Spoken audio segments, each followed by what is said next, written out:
Los tres mensajes cósmicos. ¿Qué es el Evangelio? ¿Por qué se denomina a este Evangelio eterno? ¿Por qué se debe dar la oportunidad de responder al Evangelio a todo ser humano de la tierra? ¿Por qué la salvación de cada persona que vive en los últimos días de la historia de esta tierra depende de su respuesta individual? El estudio de esta semana responderá estas preguntas y ofrecerá una percepción profunda de la expresión Evangelio eterno. Buen día. Con la bendición de Dios, estamos iniciando el estudio de la lección 3, el Evangelio eterno. Durante estos días vamos a memorizar Apocalipsis 14:6.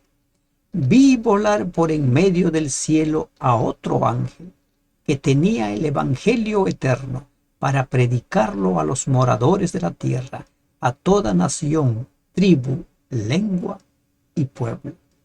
A toda nación, tribu, lengua y pueblo. Para los adventistas del séptimo día, el mensaje de los tres ángeles de Apocalipsis 14, 6 al 12 es nuestro Shema, nuestro punto de reunión, es nuestra declaración de fe que nos identifica. Este define quiénes somos como pueblo y describe nuestra misión en el mundo. El pueblo de Dios a lo largo de la historia siempre ha sido un pueblo diferente. En los tiempos de Esther y Mardoqueo, Amán le dijo al rey: hay un pueblo dentro de tu reino que es un pueblo diferente. ¿Y qué es lo que hace diferente al pueblo de Dios? El Evangelio, el mensaje que tienen que vivir y transmitir. Es lo que nos hace diferentes. Vamos a estudiar en esta semana el tema del Evangelio eterno. El libro de Apocalipsis es un libro que habla acerca de Jesucristo. El personaje central del libro de Apocalipsis es Jesús. Es Jesús. Apocalipsis 1:1, la revelación de Jesucristo que Dios le dio para manifestar a sus siervos las cosas que deben suceder pronto, y la declaró enviándola por medio de su ángel a su siervo Juan.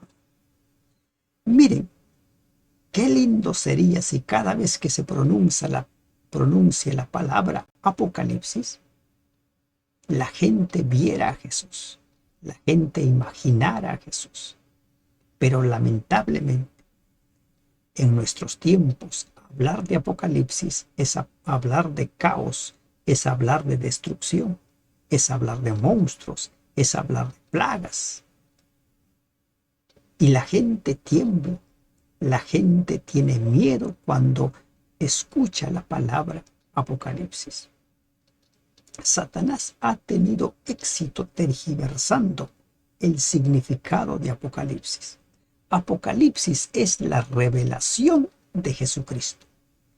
El personaje central del libro de Apocalipsis es nuestro Señor Jesucristo. Él es el personaje central. Apocalipsis es el libro que nos habla de cómo Dios va a establecer su reino eterno. Es cierto que hay monstruos, hay bestias, hay plagas, pero el mensaje central es que Dios es el triunfador, que Dios es el que vence, que Dios vela por su pueblo. Necesitamos empezar a darle el significado real a la palabra Apocalipsis. Es fatal, es triste cuando incluso miembros de iglesia temen, tiemblan al escuchar Apocalipsis. La primera palabra del último libro de la Biblia define su tema principal, la revelación. ¿En qué consiste esta revelación de Jesucristo? ¿Qué nos revela? En los capítulos 4 y 5 se nos revela a Jesús como el Cordero inmolado. En la adoración celestial, el personaje central es ese Cordero como inmolado. Como inmolado. Y como vemos ahí, es una simbología, es una representación del Cristo que había sido crucificado, pero que ahora ya no está crucificado. También en el Apocalipsis vemos la gracia de Dios en la historia de la iglesia y del mundo, a lo largo del mensaje a las 7 iglesias. Mensajes de esperanza en medio de un mundo turbulento. También en el libro de Apocalipsis encontramos la mano de Dios, la mano de Jesús extendida para salvar al pecador y vencer al mal. Allí está. En Apocalipsis es donde encontramos nosotros aquella invitación. He aquí yo estoy a la puerta y llamo. Si alguno oye mi voz y abre la puerta, entraré a él y cenaré con él y él conmigo. Allí en el mismo libro de Apocalipsis capítulo 3 encontramos la invitación del Señor. Que no seamos tibios, que nos decidamos y que compremos de él. Por tanto, yo te aconsejo que de mí compres oro refinado en fuego para que seas rico y vestiduras blancas para vestirte y que no se descubra la vergüenza de tu desnudez. Miren, ese es el mensaje de Apocalipsis. Antes que se inicien las 7 plagas finales, el mensaje de Apocalipsis es: vi en el cielo otra señal grande y admirable, 7 ángeles que tenían las 7 plagas postreras. Antes de que se derramen esas plagas, dice el apóstol Juan, vi también como un mar de vidrio mezclado con fuego, y a los que habían alcanzado la victoria sobre la bestia y su imagen y su marca y el número de su nombre en pie sobre el mar de vidrio con las arpas de Dios. Una iglesia triunfante, un pueblo de Dios que vence. Vemos en Apocalipsis la promesa de la vida eterna. Vemos en Apocalipsis la nueva Jerusalén descendiendo. Dios mismo morando con su pueblo. En definitiva, Apocalipsis es la revelación del Evangelio eterno. La gracia ofrecida al pecador, sin duda, es un mensaje de esperanza para cada uno de nosotros. Recuerda, Apocalipsis no es sinónimo de destrucción y caos. Apocalipsis no es sinónimo de monstruos. Apocalipsis es sinónimo de Jesucristo, porque el Apocalipsis es la revelación de Jesucristo. Por eso es que el mensaje de Apocalipsis es un mensaje de gracia y esperanza. Es un libro lleno de esperanza, lleno de gracia. El Evangelio eterno. ¿Por qué el Evangelio es eterno? Hay quienes enseñan que así como la Biblia está dividida en Antiguo Testamento y en Nuevo Testamento, dicen que el Evangelio de la gracia empezó en el Nuevo Testamento y que en el Antiguo Testamento la salvación se obtenía por obedecer, y como el ser humano no pudo obedecer y no podía salvarse, entonces Dios estableció el Evangelio de la gracia. Eso no es cierto. No es cierto. Segunda de Timoteo 1:9, nueva versión internacional. Pues Dios nos salvó y nos llamó a una vida santa, no por nuestras propias obras, sino por su propia determinación y gracia. Nos concedió este favor en Cristo Jesús antes del comienzo del tiempo. Antes del comienzo del tiempo. El Evangelio es eterno. Eso hay que tenerlo muy en cuenta. El Evangelio es el mismo desde aquella vez que se le anunció a Adán y Eva que Dios pondría enemistad entre la mujer y la serpiente, entre su descendencia y la descendencia de ella. El Evangelio es el mismo. Ese Evangelio fue concebido en las mansiones celestiales.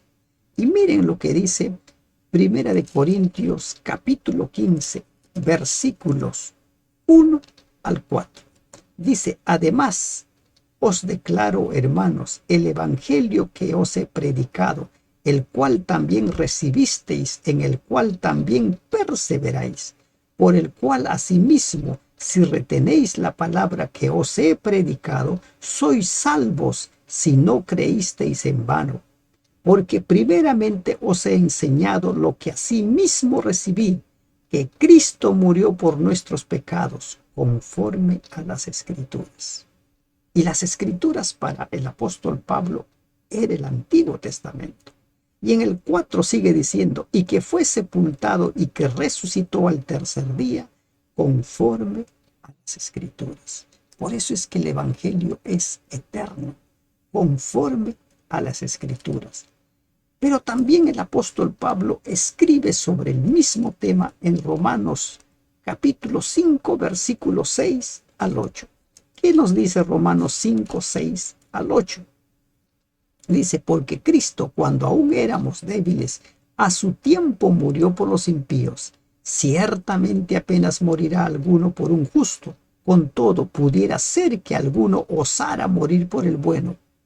Mas Dios muestra su amor para con nosotros en que siendo aún pecadores, Cristo murió por nosotros. Él murió por nosotros. El Evangelio es eterno porque fue concebido antes que el mundo fuese. ¿Por qué se llama eterno el Evangelio? Precisamente por eso. Porque fue concebido antes de la creación misma del ser humano. El Evangelio fue anunciado a Adán y Eva. Ni bien ellos cometieron pecado. Sin embargo, insisto, repito, no fue un plan ideado por Dios para salir del paso, producto de que sucedió algo inesperado. Desde que Dios creó a Adán y a Eva con la libertad de elegir, existía la posibilidad de que ellos desobedecieran. Y como desobedecieron, entró en vigencia, entró en acción el plan de salvación. El plan de salvación, ese mismo plan de salvación del cual se habla en 2 de Timoteo 1:9. También Tito 1:2, Efesios 1:4, Primera de Pedro 1:18 y 19. Leamos lo que nos dice Efesios 1:4. Ustedes pueden leer los demás textos. Según nos escogió en él antes de la fundación del mundo, para que fuésemos santos y sin mancha delante de él. ¿Por qué el Evangelio es eterno? El Evangelio es eterno porque fue ideado por Dios antes que el mundo fuese, antes de la creación de la primera pareja. Porque el plan de Dios siempre fue que nosotros vivamos eternamente. Y todo el que acepta esa invitación puede vivir.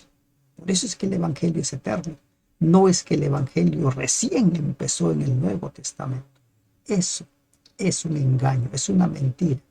Y como suelo decir, ese es un engaño satánico para tergiversar el plan de Dios, para tergiversar el plan de salvación.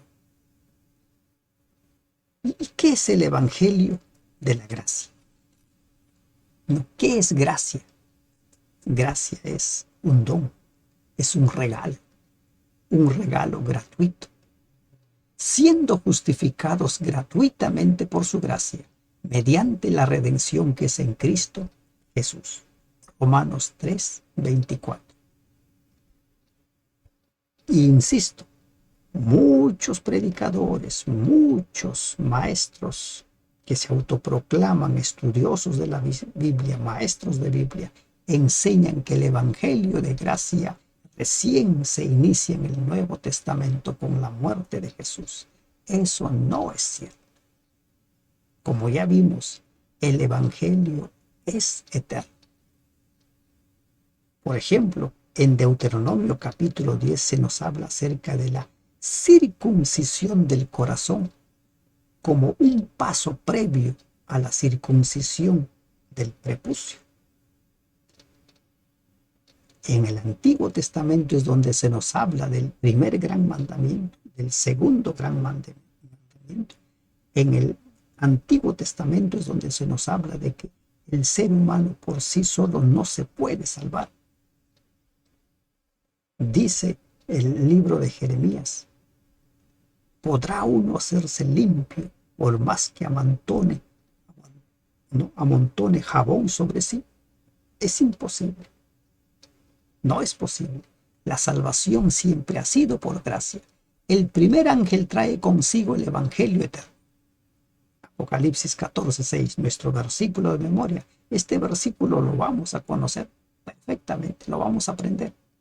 Así que la primera pregunta que debemos hacernos es: ¿qué es el evangelio? ¿No? ¿Qué es el evangelio? Y respondamos a esa pregunta. El evangelio son las buenas nuevas de salvación. El evangelio es lo que Dios hace para salvarnos de nuestro pecado, tal como lo describe Pablo en 1 Corintios 15, 1-4, que ya leímos hace un momento. Es la noticia de la muerte de Cristo por nuestros pecados y de su resurrección. Por estos actos recibimos gratuitamente la salvación. Y miren, los que dicen que en el Antiguo Testamento no había la gracia, todo lo que se hacía en el santuario y posteriormente en el templo apuntaba al sacrificio de Cristo. Cuando se sacrificaba un cordero, se estaba sacrificando a ese cordero que simbolizaba al Cordero de Dios. Todo. ¿Qué es el evangelio? El evangelio es las buenas nuevas de salvación, que Cristo tomó mi lugar, que Cristo murió en mi lugar, que Cristo resucitó, que Cristo está intercediendo por nosotros. Romanos 3, 24 al 26. ¿Qué nos dice Romanos 3, 24 al 26? Vamos a leer este pasaje. Es necesario siempre que leamos las Escrituras, aunque este video es un resumen del estudio de los 5 días, pero necesitamos leer las Escrituras. 3, 24 al 26 dice: siendo justificados gratuitamente por su gracia, mediante la redención que es en Cristo Jesús, a quien Dios puso como propiciación por medio de la fe en su sangre, para manifestar su justicia a causa de haber pasado por alto en su paciencia los pecados pasados, con la mira de manifestar en este tiempo su justicia, a fin de que Él sea el justo y el que justifica al que es de la fe de Jesús. Ese es el evangelio. Pablo amplía el significado del evangelio uniéndolo a la gracia divina. 3:24. Somos justificados gratuitamente por la gracia. Versículo 25. La gracia es una declaración de la justicia de Dios. Versículo 26. La gracia justifica a quienes aceptan por fe. Y en Romanos 5, 6 al 8 encontramos que Dios mostró su amor por nosotros cuando aún éramos pecadores. Dios muestra su amor, su interés por nuestra salvación cuando nosotros aún no hemos pedido ser salvos, cuando aún nosotros no nos hemos arrepentido de nuestros pecados. El mensaje de Apocalipsis 14:6 es un mensaje para todo el mundo. El evangelio eterno debe ser presentado a todo el mundo. Para predicarlo, dice Apocalipsis 14:6, vayan, ¿no? Vayan para predicarlo a los moradores de la tierra, a toda nación, tribu, lengua, pueblo. Leamos completamente ese versículo 6. Vi volar por en medio del cielo a otro ángel que tenía el evangelio eterno para predicarlo a los moradores de la tierra, a toda nación, tribu, lengua y pueblo. A toda nación. a todos debía ser predicado. Y este evangelio no es distinto, o este mensaje no es distinto de la orden que Jesús dio a sus apóstoles, porque es una orden, no es una sugerencia, no es si quieres lo haces, si puedes lo haces, y si no puedes, bueno, no. Leemos nosotros en Mateo 28, 19 y 20. Por tanto, id y haced discípulos a todas las naciones, bautizándolos en el nombre del Padre y del Hijo y del Espíritu Santo, enseñándoles que guarden todas las cosas que os he mandado. Y he aquí que yo estoy con vosotros todos los días hasta el fin del mundo. Vayan por todo el mundo. Mateo 28, 19 y 20. Apocalipsis 14, 6. Son la misma orden, el mismo mensaje, el mismo mandato para el pueblo de Dios. Vayan, presenten el mensaje, y este mensaje es urgente para el tiempo del fin. Después de resucitar Jesús, después que estuvo 40 días y ya se disponía a ascender, dio esa orden. Vayan a todo el mundo. Justo antes de ascender al cielo, también nos dice Hechos 1:8, ¿no?, que se predicaría el mensaje hasta lo último de la tierra. Primero dice Jerusalén, luego Judea, luego Samaria y luego hasta lo último de la tierra. Y en los tiempos en los cuales nosotros vivimos, nosotros tenemos esa gran tarea, esa gran comisión de presentar el Evangelio eterno, lo que se conoce como la verdad presente. Y este es el mensaje que tenemos que predicar. Este es el mensaje. La gran misión.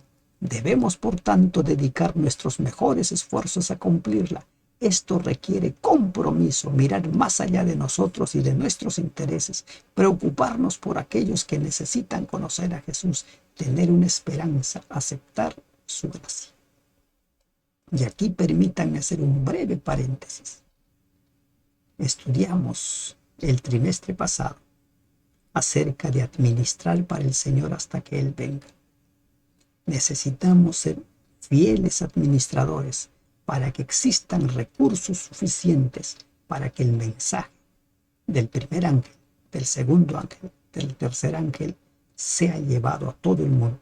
Necesitamos ser fieles administradores para que se prepare un pueblo para el encuentro con Cristo, porque nuestra tarea es grande y necesitamos recursos, y Dios ha provisto como fuentes para proveer esos recursos los diezmos y las ofrendas, la predicación del Evangelio a todo el mundo. Y por último, cerramos este estudio tocando este tema diferenciador.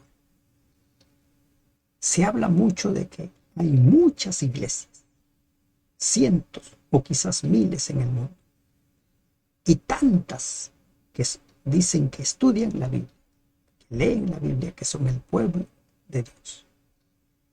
Pero el pueblo de Dios ha de presentar el mensaje de los tres ángeles, la verdad presente, la verdad que anuncia que Cristo viene por su pueblo y que por lo tanto cada uno debe tomar una decisión. La iglesia adventista es peculiar, tiene un mensaje diferente. Como mencionamos al principio, para los adventistas del séptimo día, el mensaje de los tres ángeles de Apocalipsis 14 es nuestro punto de reunión, es nuestra declaración de fe que nos identifica. Este mensaje define quiénes somos como pueblo y describe nuestra misión en el mundo. Apocalipsis 10:11. Es necesario que profetices otra vez sobre muchos pueblos, naciones, lenguas y reyes. Mucha gente se burla del chasco de 1844. Se burlan, ¿no? Hacen mofa. Pero olvidan un pequeño detalle. Ese chasco está predicho en Apocalipsis 10. Está predicho. Y ese chasco marcaría el inicio del surgimiento de un pueblo. Hay muchos que afirman así, ligeramente, que dice que los adventistas tienen como su creadora, como su fundadora, a Elena G. de White. Y no es verdad, es una mentira tal afirmación. Este movimiento del tiempo del fin, este movimiento misionero, surge a raíz del chasco, surge como consecuencia de que muchos de los que esperaron la segunda venida de Cristo en 1844 fueron expulsados de sus iglesias. Y estas personas que habían sido expulsados de pronto se vieron sin la familia espiritual. Empezaron a congregarse, pero no solo a congregarse para lamentarse, sino a congregarse para entender por qué se produjo el chasco, para estudiar, para escudriñar la palabra de Dios, para suplicar luz al Señor. Y entonces, producto de este estudio, guiado por el Espíritu Santo, surge este movimiento misionero. Al principio ellos se resistieron para poner una denominación a su grupo, porque estaban chasqueados también de las iglesias organizadas por la forma como habían sido tratados. Pero este movimiento empezó a crecer en los Estados Unidos, y pronto tenían que ponerse un nombre: la Iglesia Adventista del Séptimo Día. El Evangelio empezó a proclamarse. Descubrieron verdades como la vigencia de los 10 mandamientos y el cuarto mandamiento. Descubrieron verdades como que el santuario que iba a ser purificado no era la tierra, sino el cielo. Descubrieron muchas verdades y sobre todo descubrieron que el mensaje del pueblo del tiempo del fin es Apocalipsis 14, 6 al 12. La primera parte se cumplió en el surgimiento de la iglesia tras el chasco del movimiento millerita de 1844. ¿Qué cosa? Que el mensaje de Apocalipsis 10, 9 al 10, de que debía predicarse nuevamente el Evangelio, porque las verdades de Dios estaban olvidadas. El régimen alimenticio estaba olvidado. Muchas cosas, muchas verdades habían sido puestas en el olvido. Ahora, la segunda parte de este movimiento, de la misión de este movimiento, la segunda parte de la orden de volver a profetizar, comenzó a cumplirse en 1874. ¿Qué sucedió? En ese entonces fue enviado el primer misionero a Europa, John Andrews. Este pastor enormemente capaz dejó todo para ir a un lugar desconocido. Su motivación, una sola: el amor por aquellos que necesitaban saber que Jesús, su Salvador, viene pronto. Todavía quedan lugares por alcanzar, almas a las que predicar. ¿Qué parte desempeñas tú en esta misión? Recuerda, el pueblo de Dios siempre ha sido un pueblo diferente, un pueblo peculiar. ¿Y qué lo ha hecho diferente? Lo ha hecho diferente el mensaje que tiene que vivir, el mensaje que tiene que enseñar. Leemos en Palabras de Vida del Gran Maestro, página 345. Es el privilegio de toda alma ser un canal vivo por medio del cual Dios pueda comunicar al mundo los tesoros de su gracia, las inescrutables riquezas de Cristo. No hay nada que Cristo desee tanto como agentes que representen al mundo su espíritu y carácter. No hay nada que el mundo necesite tanto como la manifestación del amor del Salvador mediante la humanidad. Todo el cielo está esperando que haya canales por medio de los cuales pueda derramarse el aceite santo para que sea un gozo y una bendición para los corazones humanos. El Evangelio eterno. ¿Por qué es eterno el Evangelio? Porque es un Evangelio que fue concebido antes que el mundo fuese. ¿Qué es el Evangelio? Es el plan de salvación puesto en marcha. Es Cristo tomando nuestro lugar, es Cristo muriendo en nuestro lugar, es Cristo invitándonos a que tomemos su sangre, nos lavemos, es Cristo intercediendo por nosotros. En pocas palabras, son las buenas nuevas de cómo Dios nos salva de nuestros pecados. El Evangelio eterno es el mensaje del primer ángel que debe ser predicado a todos. Y cada uno de nosotros tiene un lugar que ocupar. Y cada uno de nosotros tiene un lugar, una posición donde desempeñarse. Porque el pueblo de Dios, el ángel que tiene un mensaje de urgencia, es símbolo de la iglesia de Cristo, de ti y de mí, de cada uno de nosotros que hemos de cumplir esta sagrada tarea de preparar un pueblo para el encuentro con Cristo, proclamando el Evangelio eterno. Que Dios te bendiga. Amén.